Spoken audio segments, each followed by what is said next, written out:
This is Akon, not that Akon. And this is Bruno Mars, not him. Akon and Bruno's father, 3-time Guinness World Record holder, acrobatic slam dunker, and over 10 years as the official DJ for the Harlem Globetrotters, Gregory Thomas. It's time for Industry Pets. Gregory, what's up? Thanks for stopping by the show. Yo. Appreciate you. Let's learn about your dogs. So, you have 2 rescue pitbull mixes. What are their names? I got Bruno Mars, and Akon. Bruno Mars and Akon. Why did you name them those names? Oh, well, Bruno Mars, he was my first. That's my baby, and he's light skinned, and then Akon is like black, like black. I was like, the first thing that came to mind was Akon, and there was no other name that could have changed my mind to name that dog. Of the respected names, what songs remind you of which dog? Okay, I never thought about that, but if I have to say, it's probably gonna be Locked Up, because he's literally always getting into stuff he's not supposed to be in. So like, he's always locked up. Like, it's definitely that for Akon. Bruno Mars, I don't know. I really have to think about it. You have to come back to that one at the end of the interview. And it's probably 24 Karat Magic or some Uptown Funk type. So what's the difference in their personalities between Akon and Bruno Mars? Akon is very dominant, which is really weird because he's the baby, but he's real dominant. His temperament is chill. Like, he's by my side, like, and Bruno Mars, he's everywhere. Like, he'll follow me where he needs to go, and he listens to everything. He's a great dog. If the dog's barking, he's got to go take off and find out where they're barking from. And he's just, people come over, he wants the love, he wants hugs. Like, he's all in their face. That's him. Akon's like, I'm good. You're good. Let something come. He's gonna go bark at him, but he's like, nah, we're chilling. Nice. So these are pit bull mixes. So do they run through chew toys? I think they just use my living room as a chew toy. Akon, that's why he's always locked up. He's been just messing with everything. And I have a dog door. Since I spend a lot of time, working and whatnot away from the house, I like to let them go outside and enjoy their day and not just be stuck, in the cage all day and whatnot.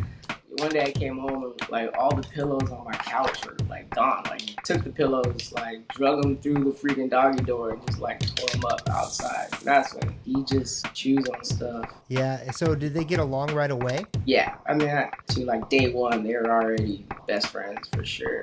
I didn't just adopt them day one. I decided to foster. I wanted to make sure that they were good before I just brought them home, and then now, I'm locked in with this dog, whether he's good or bad, So I brought them home, and immediately they took to each other, and after a week later, I was like, yeah, we gotta make this official. So you rescued them. Why did you choose to rescue them, and did they have a background before you rescued them? Like Bruno, I got at one of the foster centers. I wasn't going to an adopt. Once again, I was in that same foster situation. I was like, I don't know if I can even raise a dog. I've never had my own dog. I had just got off tour. I was at home for COVID. I was super depressed because I've been traveling for, it's been like 17, 18 years at that point. And I've never really been in the same place longer than, a month or two. So now I'm just home for like a year, and I'm not doing okay. It's like by myself. I got this apartment by myself. I wasn't functioning well, so I was like, I'm gonna go see if I can raise a dog in this apartment complex, whatever. I went and looked at all the dogs, and I didn't look at the puppies. In the last room I went in was the puppies, and then boom, there's this dog, and it was it. I was like, I want to foster this dog. Like, you can't foster him because he's only been here a day. You have to adopt him. And then I was like, I have to adopt him. Like, there was no other way. Like, I couldn't just let him go. I was like, that's the one. So instant connection. Yeah, for sure. Absolutely. Do you take them to dog parks? I haven't been to a dog park with them. A lot of times, their boarding place that I take them to, they interact with other dogs, but I really don't get to see how they interact there. I haven't taken them both to a dog park myself. Like I said, I did with Bruno before, but I haven't with Bruno and Akon. When you board them, they behave well? I assume. I mean, you know what I mean? Like, after they go through the doors, like, I don't really know what goes on back there. They come back in one piece. No one's complaining, so I assume that they're good, The place I take They room together, and then they have the little play area, like where they go out and just kind of run around all day. So I assume they're good. How has becoming a dog owner helped you mentally? Like I said, I was a mess, man. COVID, my whole life just fell apart. I was on tour, like literally I was in Louisiana. We're on the third month of tour. I had 2 more months left, and that was just my life, My brand was the tour beast, you know what I mean? Like that was my identity. In my head, I'm like, what am I gonna do? How am I gonna have a living? I can't go back to this. There's no telling when it's gonna end. Then I got COVID, and I thought I was gonna die with my diabetes. I had long COVID, so after I got back, I was just in a constant struggle. So the dog really helped, and I didn't realize how much my life changed from that one day of getting the dog, till now. Like, it's my best friend. Like, I feel like even if I am alone, I still got these guys, and that unconditional love thing is really great. What made you want to have a second dog? When COVID was going on, I adopted Bruno. I was home.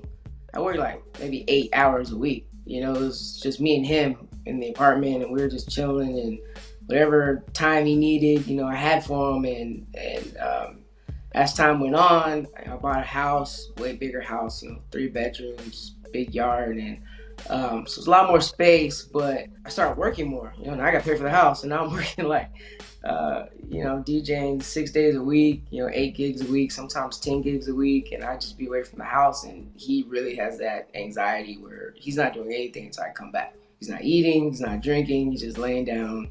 I see him on the camera, just sad. And I was like, well, if I'm gonna be gone this long and I'm not making any changes, then I really need to, maybe get him a partner or a friend or somebody to hang out with. And now, like, they'll go out and mess with each other all day and have fun, and they'll forget about me. Like, Bruno wouldn't go anywhere without me. Like, I couldn't go in another room without him being behind me. And if I close the door, he's trying to tear the door down to get wherever I'm at. Now sometimes I don't even see him in the house. Like, they're just kind of on their own little thing a lot of times. So it's nice to know that they're good even when I'm not here. What are your dog's favorite games? Do they play fetch?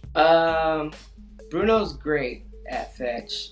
Akon's not having it. Like, I don't know if he just doesn't get the concept or if he's just not interested, but he'll rather let Bruno go get it, and then when he comes back with it, try to steal it from him. Like Akon is he's, like I said, he's dominant. He just wants to take whatever he has. So, like, if I give them both a treat, he's gonna put his treat down and then go try to take whatever treat I gave Bruno. And I'm like, bro, like, why? What is the point of this? Like, he's like a bully for real, but for the most part, he was small, so it's like a little tiny bully. What kind of advice would you give to someone that is thinking about getting a pit bull or pit bull mixed dog?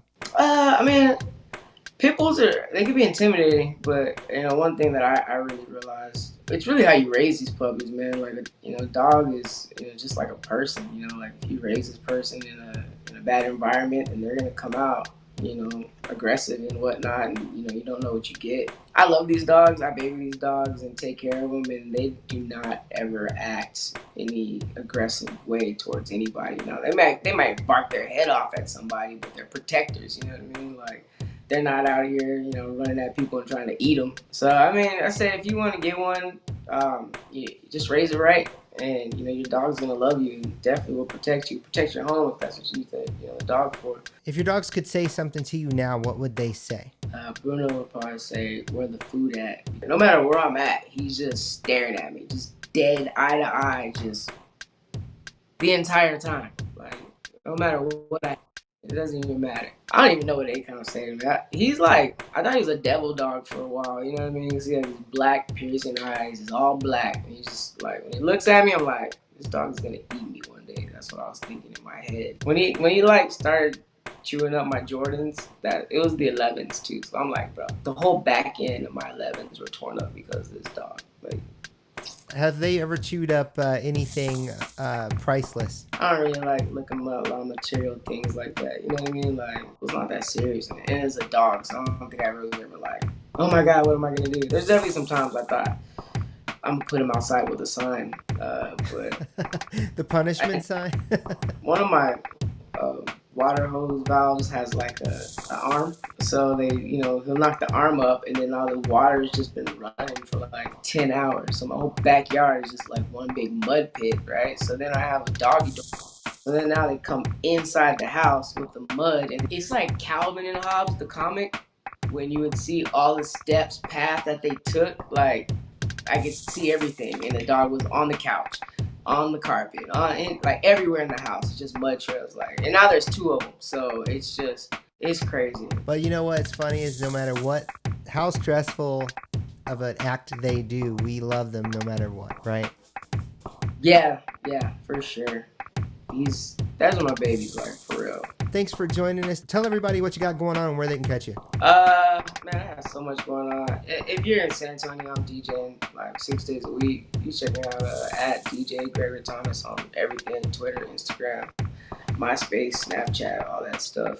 Dunk All Stars on Instagram and TikTok. And so we're just getting started. So I'm trying to get into school market, and, the elementary schools and middle schools, and motivate some children out here and do some good work. And follow us on at Dunk All Stars and dunkallstars.com. Gregory Thomas, thanks so much. Appreciate you.